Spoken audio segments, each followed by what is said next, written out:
Hello, welcome back to step.com। आज हम cover करेंगे साइंस का कुछ इंपॉर्टेंट सेक्शन जो एग्जाम के पर्पज से काफ़ी इंपॉर्टेंट हो सकता है। चलिए वीडियो को स्टार्ट करते हैं। एसीटोन क्या होता है? एसीटोन एक नेल पॉलिश रिमूवर है, एक कंपाउंड है। कार्बन टेट्राक्लोराइड CCl4 इसका केमिकल फार्मूला है। ये किस में यूज़ किया जाता है? अग्निशामक के रूप में। हाइड्रोजन परऑक्साइड इसका फार्मूला होता है H2O2। इसका यूज़ हम करते हैं जब घाव हो जाते हैं, चोट लग जाती है, तो उसकी मरहम पट्टी के लिए जो केमिकल हम यूज़ करते हैं तो वो होता है हाइड्रोजन परऑक्साइड। लिक्विड अमोनिया किस तरीके से यूज़ किया जाता है? As a प्रशीतक। प्रशीतक के रूप में हम किसको यूज़ करते हैं? लिक्विड अमोनिया को। और अमोनिया का फॉर्मूला क्या होता है? NH3। Potassium chlorate. Potassium chlorate का यूज़ हम कहाँ करते हैं? माचिस पर। और माचिस की जो तीली होती है वो किसकी बनी होती है? फॉस्फोरस। उस पर एक रेड फॉस्फोरस के दो तरीके का होता है, रेड फॉस्फोरस और वाइट फॉस्फोरस। तो तीली के ऊपर जो रेड कलर का लगा होता है, जो इससे जलाया जाता है, तो वो किसका बना होता है? रेड फॉस्फोरस का। जिसके ऊपर इसको माचिस की तीली पर चिपकाने के लिए हम एक तरीके का लेप यूज़ करते हैं, तो वो किसका बना होता है? जिलेटिन का। और वाइट फास्फोरस जो है वो अंधेरे में चमकता है, ये एक स्टैटिक फैक्ट है, ये आपको याद रखना है। मैग्नीज डाइऑक्साइड इसका यूज़ हम क्या करते हैं? ड्राई सेल के अंदर, शुष्क सेल के अंदर। एक्यूमुलेटर सेल में कौन सा केमिकल या कौन सा कंपाउंड का हम प्रयोग करते हैं? H2SO4 मतलब सल्फ्यूरिक एसिड।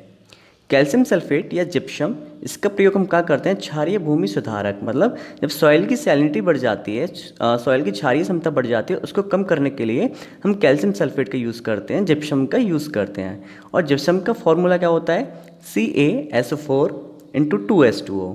और प्लास्टर ऑफ पेरिस का क्या होता है? इसमें वाटर का मॉलिक्यूल कम हो जाता है, CaSO4 × ½ H2O। और प्लास्टर ऑफ पेरिस का हम यूज़ कहाँ करते हैं? प्लास्टर करने में, जो चोट लग जाती है तो हार्ट मतलब बोन क्रैक हो जाती है, तो उसको ठीक करने के लिए हम यूज़ करते हैं प्लास्टर ऑफ पेरिस का, जिसको POP भी बोलते हैं। अब बात करते हैं फसल के अंदर जो माइक्रोन्यूट्रिएंट होते हैं और मैक्रोन्यूट्रिएंट होते हैं, वो कौन कौन से होते हैं? माइक्रोन्यूट्रिएंट में क्या क्या आ जाएगा? Manganese, copper, boron, iron, chlorine, molybdenum और जिंक। और मैक्रोन्यूट्रिएंट में क्या आ जाएगा जो फसल के लिए काफ़ी इंपॉर्टेंट होते हैं, जैसे कि potassium, nitrogen, phosphorus, magnesium, sulphur. Next चलते हैं। ड्राई सेल्स के अंदर जो इलेक्ट्रोलाइट होता है, जो विद्युत अपघटय होता है, वो किसका बना होता है? तो उसके अंदर दो कंपाउंड मिक्स किए जाते हैं, अमोनियम क्लोराइड और जिंक क्लोराइड का। उसके अलावा जो ड्राई सेल के अंदर जो जिंक होता है, जिंक की एक कैथोड प्लेट होती है, उसके अंदर एनोड रखा जाता है। और एनोड किसका है? कार्बन का। कार्बन का हम एनोड यूज़ करते हैं ड्राई सेल के अंदर। उसके बाद जो ड्राई सेल्स जो होती हैं, जो बैटरीज होती हैं, वो रीयूजेबल होती हैं, नॉट रीयूजेबल, मतलब इनको अगर एक बार यूज़ कर लिया तो ये दोबारा यूज़ नहीं कर सकते। और इनका मोस्टली हम प्रयोग कहाँ करते हैं? जैसे टॉर्च के सेल हो गए, रेडियो के सेल हो गए, तो वहाँ पर हम इनका यूज़ करते हैं। फ्रियोन क्या होता है? फ्रियोन को हम एज अ प्रशीतक यूज़ करते हैं। Tetra ethyl lead. Tetra ethyl lead इसको एंटी नॉक एजेंट के रूप में प्रयोग किया जाता है। Benzene hexachloride. बेंजीन हेक्साक्लोराइड ये कीटनाशी के रूप में यूज़ में लाई जाती है। अब बात करते हैं एस्पार्टेम। एस्पार्टेम एक तरीके की कृत्रिम मधुरक होती है, एक कृत्रिम मधुरक होती है। कैवलर क्या होता है? एक संश्लेषित रेशा होता है, इसकी मदद से बुलेट प्रूफ इक्विपमेंट्स बनाए जाते हैं। नियोप्रीन क्या होता है? संश्लेषित रबर। संश्लेषित रबर। टेक्सोल। टेक्सोल एक पेड़ से प्राप्त किया जाता है, और ये जो है एक कैंसर की दवाई है, कैंसर रोधी दवा है। बेनाड्रिल एक खांसी का सिरप भी आता है, इसके अंदर क्या होता है? प्रतिहिस्टामिन। प्रतिहिस्टामिन। नाइट्रोसेल्यूलोज। नाइट्रोसेल्यूलोज का यूज़ कहाँ किया जाता है? विस्फोटक पदार्थों के अंदर जो बम वगैरह बनाए जाते हैं, उसमें नाइट्रोसेल्यूलोज के कंपाउंड्स यूज़ मिलाए जाते हैं। पोटेशियम ब्रोमाइड इसका यूज़ करते हैं फोटोग्राफी में। पोटेशियम नाइट्रेट इसका यूज़ किया जाता है बारूद के अंदर। पोटेशियम सल्फेट ये उर्वरक के रूप में प्रयोग में लाया जाता है। मोनोपोटेशियम टार्टरेट इसका बेकरी के प्रोडक्ट्स होते हैं, वहाँ पे यूज़ में लाया जाता है। Sulphur dioxide assistant. एसिडेंट के लिए सबसे इम्पॉर्टेंट जो केमिकल है जिसकी वजह से एसिडेंट कॉज होती है, तो वह सल्फर डाइऑक्साइड। इसकी वजह से ताजमहल का जो कलर है फेड हो गया है, मतलब पहले वाइट था, अब थोड़ा येलोइश हो गया है, तो वो किसकी वजह से हुआ है? एसिडेंट की वजह से। और सबसे इंपॉर्टेंट इसमें जो गैस मतलब केमिकल की वजह से एसिडेंट होती है, तो वो होती है sulphuric acid H2SO4। Fluoride pollution क्या होता है? जब हमारे दांत में दर्द वगैरह होने लग जाता है, पीलापन आ जाता है, तो फ्लोराइड का जो पॉल्यूशन होता है उसकी वजह से होता है। तो ये किसके अंदर होता है? टीथ के अंदर। Methyl isocyanate. जो भोपाल गैस ट्रेजिडी हुई थी 2 दिसंबर 1984 की नाइट को, तो उसमें जो केमिकल लीकेज हुआ था उसकी वजह से इतनी बड़ी ट्रेजिडी हो गई थी। तो वो कौन सा केमिकल था? Methyl isocyanate. ओजोन की रिक्तता से क्या होता है? Skin cancer. फिनाइल, फिनाइल को हम जो घर में यूज़ करते हैं फर्श पे पोछा वोछा लगाने के लिए, तो वहाँ पे जो केमिकल यूज़ होता है उसको फिनाइल बोलते हैं। तो ये एक रोगाणुनाशी होता है जो कि फिनॉल नाम का जो केमिकल है, फिनॉल, उससे ड्राइव किया जाता है। अब बात करते हैं ग्रीन हाउस गैस की। ग्रीन हाउस गैस सबसे ज़्यादा सबसे इंपॉर्टेंट कौन सी जो गैस है जो कॉज करती है ग्रीन हाउस इफेक्ट, तो वो है वाटर वेपर। सबसे नंबर 1 पे आएगी वाटर वेपर, उसके बाद आएगा कार्बन डाइऑक्साइड, फिर ओजोन, फिर मीथेन, फिर नाइट्रस के ऑक्साइड्स आएंगे, उसके बाद क्लोरोफ्लोरोकार्बन्स के कंपाउंड्स आ जाएंगे। मेसान की खोज किसने की? मेसान की खोज की थी हिडेकी युकावा ने। पॉजिट्रॉन की खोज किसने की? सी डी एंडरसन और U F Hess. C D Anderson और यू एफ हेज। सूर्य एवं तारों में ऊर्जा, ये इसके बारे में किसने बताया? सबसे पहले एच ए बेथ ने, एच ए बेथ। परा यूरेनियम तत्वों का संश्लेषण, इसके बारे में किसने बताया? जी टी सीबॉर्ग ने, जी टी सीबॉर्ग। मच्छर भगाने वाली जो दवा होती है उसमें कौन सा केमिकल यूज़ करते हैं? एलेथ्रिन। एलेथ्रिन जो किसकी मदद से बनाया जाता है? वो सिंथेसाइज्ड पायरेथ्रॉइड होता है जो कि एक कीटनाशक है। और पायरेथ्रिन जो है वो हमें किससे प्राप्त होता है? वो एक बीजीय पौधे से प्राप्त होता है। आग बुझाने का संयंत्र जो होता है, फायर एक्सटिंग्विशर, वो कौन से केमिकल मतलब कौन सी केमिकल रिएक्शन होती है और कौन सी गैस उसमें निकलती है जिसकी मदद से आग को बुझाया जाता है? तो उसमें केमिकल रिएक्शन होती है NaSCO3 की H2SO4 के साथ, जिसमें Na2SO4 बनता है और वाटर का मॉलिक्यूल निकलता है और कार्बन डाइऑक्साइड गैस रिलीज होती है। तो आग बुझाने में सबसे इंपॉर्टेंट गैस कौन सी हमें ज़रूरत होती है? Carbon dioxide. और अग्निरोधक कपड़ा जो होता है उसको बनाने में कौन सा कंपाउंड यूज़ किया जाता है? Aluminium sulphate. Aluminium sulphate. चूहे मारने का जो जहर होता है जिसको रोडेंटिसाइड बोलते हैं, तो वो कौन सा केमिकल होता है? पोटेशियम साइनेट या जिंक फॉस्फाइड। पोटेशियम साइनेट या जिंक फॉस्फाइड का यूज़ किया जाता है चूहे मारने का जहर बनाने में। शाकनाशक, जिसको इंग्लिश में हर्बिसाइड्स बोलते हैं, तो कौन सा केमिकल है? सोडियम क्लोरेट, जिसका केमिकल फॉर्मूला है NaClO3, Na sodium Cl chlorine O oxygen. Zinc oxide, zinc oxide को क्या बोलते हैं? फिलोसोफर वूल। फिलोसोफर वूल या हिंदी बोल सकते हैं यशत पुष्प। तो इसका उपयोग कहाँ किया जाता है? मलहम बनाने में, स्याही बनाने में, सौंदर्य प्रसाधन में। सिल्वर आयोडाइड का प्रयोग कहाँ करते हैं? जब आर्टिफिशियल रेन करानी होती है, कृत्रिम बादल बनाने के लिए, तो वहाँ पर कौन सा केमिकल यूज़ करते हैं? Silver iodide. इसको एयरप्लेन की मदद से हवा में डाला जाता है, तब केमिकल रिएक्शन के तहत बारिश हो जाती है। ईओसिन का प्रयोग क्या किया जाता है? लाल स्याही बनाने में। ब्लू विट्रॉल, जिसको नीला धूता भी बोलते हैं, इसका यूज़ किया जाता है कवकनाशी और शैवालनाशी के रूप में।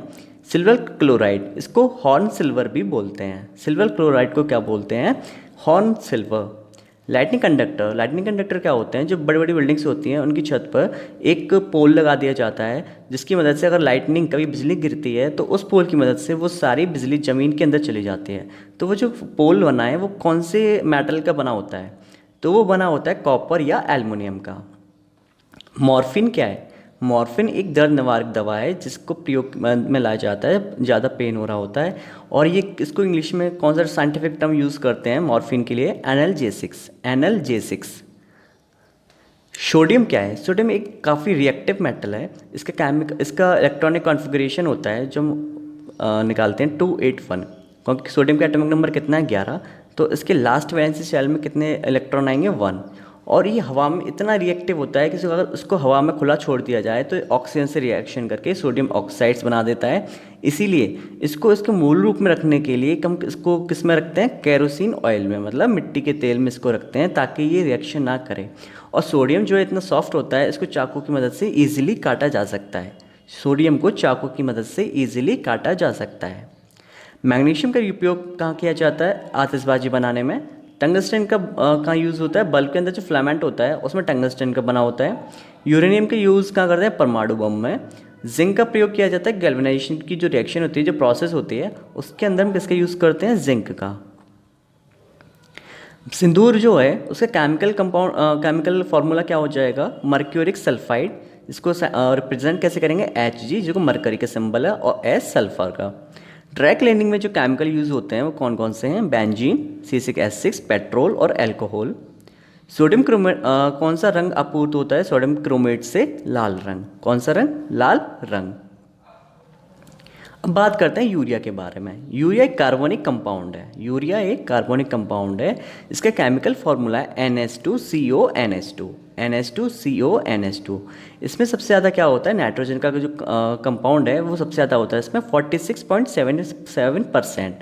यूरिया को एक नाम से और जाना जाता है क्योंकि ये कार्बोनिक कंपाउंड है, तो इसको कार्बे अमाइड भी बोलते हैं। क्या बोलते हैं? कार्बे अमाइड। यूरिया की ज़्यादा प्रयोग करने से क्या होता है, इसमें सबसे इंपॉर्टेंट जो रीजंस हैं इसकी, अगर ज़्यादा यूज़ किया जाता है खेतों में यूरिया का, तो उसमें से क्या होता है, सॉइल की जो सैलिनिटी है, मिट्टी की जो अम्लता है वो बढ़ जाती है। ग्राउंड वाटर, ज़मीन का जो पानी है उसमें लीचिंग होने लग जाती है नाइट्रेट की, क्योंकि यूरिया किसका बना हुआ है? नाइट्रेट कंपाउंड्स का। तो इसकी वजह से जो ग्राउंड वाटर है वो पॉल्यूटेड हो जाता है और यूट्रोफिकेशन की प्रॉब्लम हो जाती है। यूट्रोफिकेशन की प्रॉब्लम हो जाती है क्योंकि न्यूट्रिएंट्स पहुंचने लग जाते हैं पानी के अंदर काफ़ी ज़्यादा मात्रा में, जिसकी वजह से एल्गी को काफ़ी फ़ायदा हो जाता है। जिससे पूरा वाटर में एल्गी हो जाती है, जिसको एल्गल ब्लूम भी बोलते हैं। क्या बोलते हैं? Algal Bloom. और बात करते हैं, अगर हमें 1 किलोग्राम नाइट्रोजन चाहिए तो उसके लिए हमें कितना यूरिया यूज़ में लाना होगा? तो उसके लिए हमें कितना यूरिया चाहिए होगा? 2.2 kg यूरिया, मतलब 2.2 किलो यूरिया हमें चाहिए 1 किलोग्राम नाइट्रोजन की आपूर्ति करने के लिए। एक और कंपाउंड है जिसको हम उर्वरक के रूप में प्रयोग में लाते हैं, DAP। इसका फॉर्मूला क्या होता है? Di ammonium phosphate. Di ammonium phosphate, इसको रिप्रेजेंट करते हैं NH4 का होल ट्वाइस HPO4। इसके अंदर सबसे ज़्यादा कंपाउंड किसका होता है? फॉस्फोरस का, उसके बाद नाइट्रोजन का। एक मिश्रित उर्वरक होता है NPK, इसका भी खेतों में प्रयोग में लाया जाता है। अब बात करते हैं यूरिया, मतलब यूरिया का एक और यूज़ क्या है? पड़ी छिड़काव जहाँ होता है, पड़ी छिड़काव करने के लिए भी यूरिया का प्रयोग में लाया जाता है। अब नाइट्रोजन फिक्सिंग एजेंट्स के बारे में देख लेते हैं। ये एक तरीके के जैव उर्वरक के रूप में काम करते हैं, जैसे कि एजोला हुआ, एनाबीना हुआ, नोस्टॉक हुआ, ब्लू ग्रीन एल्गी, जिसको नील हरित शैवाल भी बोलते हैं। इसका प्रयोग हम धान की फसल के लिए करते हैं, वहाँ पे ये जैव उर्वरक के रूप में कार्य करते हैं। मटर की फसल में कौन सा नाइट्रोजन फिक्सिंग एजेंट काम करता है? राइजोबियम लेग्यूमिनीसीरम। राइजोबियम लेग्यूमिनीसीरम। और गेहूं की फसल में कौन सा नाइट्रोजन फिक्सिंग एजेंट काम करता है? एजोटाबैक्टर।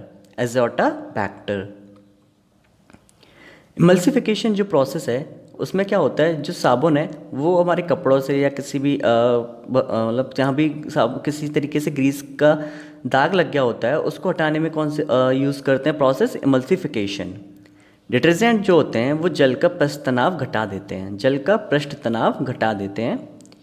साबुन बनाने में कौन सा तेल यूज़ में लाया जाता है? तो वो वेजिटेबल ऑयल, और इस प्रोसेस को बोलते हैं सेपोनिफिकेशन। क्या बोलते हैं? सेपोनिफिकेशन। कपड़े साफ करने वाला जो डिटर्जेंट है उसमें कौन से केमिकल्स होते हैं? उसमें होते हैं alkyl benzene sulphonates. Alkyl benzene sulphonates. Antipyretics क्या होता है? जब हमें हाई फीवर आता है तो उसको बोलते हैं एंटीपायरेटिक्स, और इसका क्योर करने के लिए हम दवाई लेते हैं एस्पिरिन की। किसकी दवाई? एस्पिरिन की। पैरासीटामोल और फिनाएसिटीन। फिनाएसिटीन। एस्पिरिन का साइंटिफिक नेम क्या है? Acetyl salicylic acid. Acetyl salicylic acid. Analgesics क्या होते हैं? दर्दनाशक। हाई पेन हो रहा होता है बॉडी में तो उस टाइम हम क्या लेते हैं? एनाल्जेसिक्स। इनके एग्जांपल्स क्या हो सकते हैं? Morphine, cocaine, heroine. लेकिन अगर इनका यूज़ अगर कंटिन्यू किया जाता है तो काफ़ी एडिक्टिव हो सकते हैं, इसलिए, और क्योंकि इनको ओपियम से प्राप्त किया जाता है, ओपियम जिसको अफीम बोलते हैं, तो इसके लिए एक टर्म यूज़ करते हैं ओपिएट्स। क्या ये टर्म यूज़ करते हैं इन कंपाउंड्स के लिए? ओपिएट्स। और दर्दनाशक के रूप में किसको यूज़ कर सकते हैं? अगर नॉन नार्कोटिक्स है तो वो हो जाएगा एस्प्रिन और पैरासीटामोल, लेकिन अगर नार्कोटिक्स है तो उसका नाम हो जाएगा मॉर्फिन, कोकीन और हेरोइन। एंटीसेप्टिक्स का यूज़ हम कहाँ करते हैं? जब कोई चोट लग जाती है, घाव हो जाता है, कट जाते हैं, तो वहाँ पे एंटीसेप्टिक्स क्रीम्स या एंटीसेप्टिक्स लोशंस लगाए जाते हैं, और वो किसके बने होते हैं? बोरिक एसिड, आयोडोफॉर्म या KMnO4, पोटेशियम परमैंगनेट। डिसइंफेक्टेंट्स क्या होते हैं? तो जैसे कि जीवाणु या इसको सूक्ष्म जीवों को नष्ट करना हो तो वहाँ पर डिसइंफेक्टेंट्स यूज़ में लाए जाते हैं। और इनके अंदर कौन सा केमिकल्स होते हैं, फिनॉल के होते हैं। हाइड्रोजन पेरोक्साइड, जब चोट लग जाती है इसको हमारे जो जर्म होते हैं उनको क्लीन करने के लिए कौन सा केमिकल लगा, सबसे पहले H2 का लगाते हैं, हाइड्रोजन पेरोक्साइड।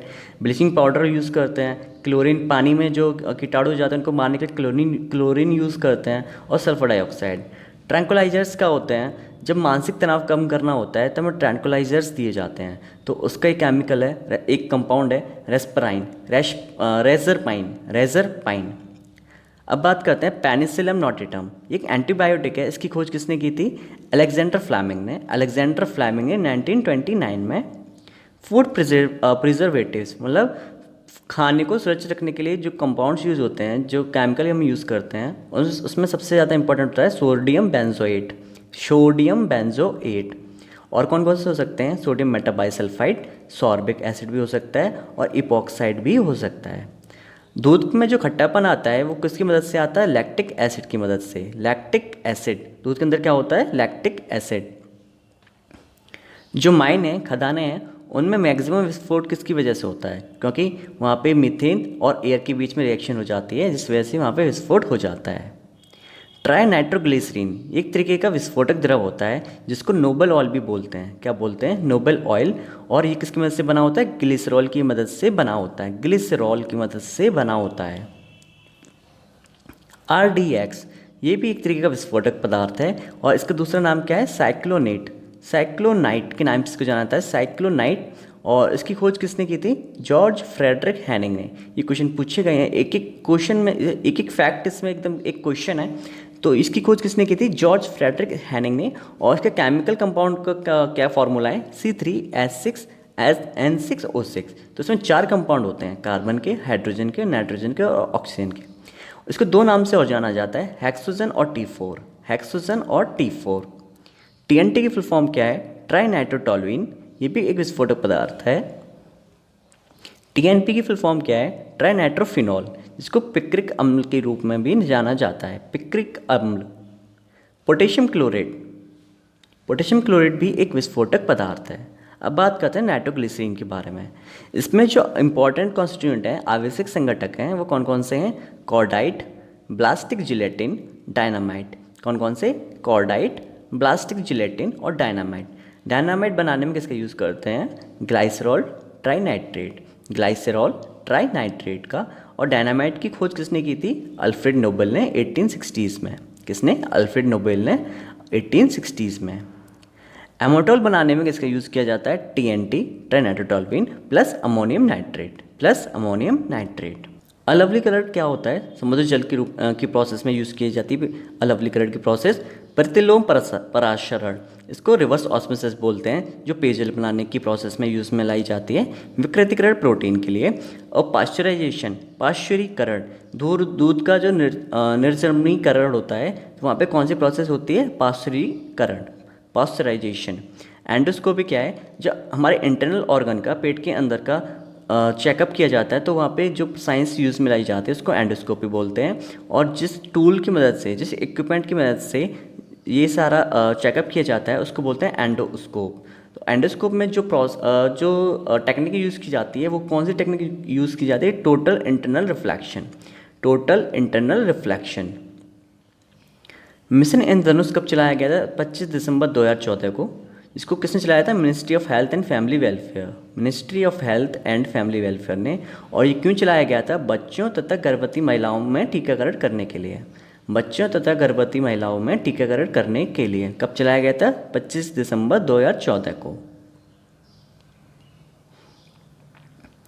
हड्डियों में कौन से कंपाउंड, कौन सा केमिकल प्रेजेंट होता है, तो वो है कैल्शियम फॉस्फेट।